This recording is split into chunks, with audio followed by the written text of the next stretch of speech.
Հասարակ կյանքով ապրել, ժողովրդի ծոցից դուրս եկել, ոնց կարա ինքը վատ ղեկավար լինի, ուժեղ չլինի ու ժողովրդին չհասկանա։ Դե չէ, չի լինում այդպես, որպեսզի սովածը դառնա ուժեղ ղեկավար։ Հարի բացատրում եմ, թե ինչի։ Օրինակը սկսեմ բերել ինձ վրա, եթե ես տանը ունենամ հացի խնդիր, միանշանակ ես եմ կարող նստել, ստեղծագործել, գրել գիտական հոդվածներ կամ ինչ-որ աշխատություններ։ Հետևաբար, որպեսզի ես սկսեմ ստեղծագործել, նախ պետք է բավարարեմ առաջնային պահանջմունքը, այսինքն հացի խնդիրը կամ ֆիզիոլոգիական պահանջմունքը, որը համընդհանուր է ու կարևոր է ամբողջ մարդկության համար։ Կամ ձեզնից շատերը ունեն այսօր պահարանում հարյուրավոր կոշիկներ, հարյուրավոր պայուսակներ, ու եթե հիշեք ժամանակին, դուք այդ ամեն ինչի բաց ունեցել եք, պակաս ունեցել եք, այսօր մեծացել եք, հնարավորություն ունեք, փորձում եք լրացնել անցյալի բացերը։ Ու իհարկե նկատել եք, որ որքան էլ գնեք, միևնույն է առաջվա այդ պակասի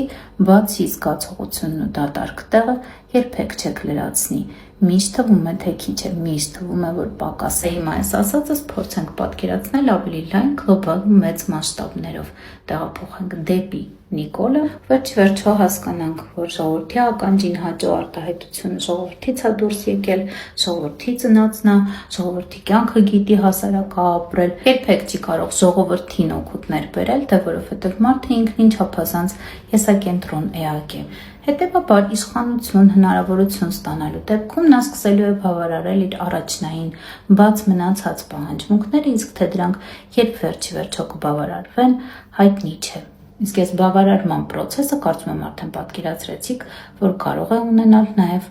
այս տեսքը։ Ու էլի գլոբալ նայելու շրջանակներում, մինչև չբավարարվի այս հիմնական առաջնային պահանջմունքները, թեկուզ եւ սննդի տեսքով մարդը չի կարող անցում կատարել հաջորդ մակարդակը պահանջմունքների բավարարման ու չի կարող մտածել հարգանքի, սիրո, ինքնաիրացման կամ ինքնաարտահայտման մասին։ Ու այ հենց այս պատճառով սովածը չի կարող դառնալ ուժեղ ղեկավար, որովհետև դեռ չի բարձրացել հասել պահանջմունքների բավարարման վերին մակարդակին, իսկ այդ մակարդակին հասնելու ճանապարհը, այսինքն որպեսզի ինքը կարողանա հասնել այն գաղափարներին, որ կարևոր է հողը, կարևոր է հայրենիքը, կարևոր է պետություն, պետականություն ունենալը ենթադրենք, քանի տարի կանցնի, ինչ ռեսուրսների, կյանքերի, հողի հաշվին դա տեղի կունենա, կարծում եմ արդեն պատկերացրեցիք եւ հասկանում եք։ Մոռացա նշեմ, որ այստեղ կարևոր է նաեւ մուկբանկի էֆեկտը, որ այս մարդը ակտիվորեն օգտագործում է, իսկ սրա մասին երկրորդ մասում։